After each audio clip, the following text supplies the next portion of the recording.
নমস্কার বন্ধুরা, পিয়ালিস ডেইলি ব্লগে আপনাদেরকে অনেক অনেক স্বাগত। আশা রাখছি আপনারা সকলে খুব ভালো আছেন।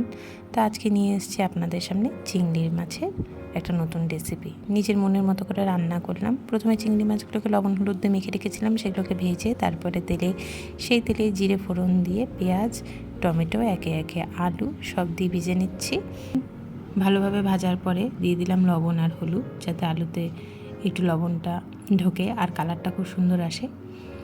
তারপরে জিরের গুঁড়ো, একে একে ধনের গুঁড়ো, লঙ্কার গুঁড়ো দিয়ে দিয়েছি। লঙ্কা যদিও মশলার সঙ্গে বেটে নিয়েছি, তবুও একটু লঙ্কার গুঁড়ো দিলাম কালারের জন্য। আর এদিকে পোস্ত বেটে নিয়েছি, দিলাম আদা, অল্প একটু নারকেল কোড়া আর কিছুটা কাঁচা লঙ্কা।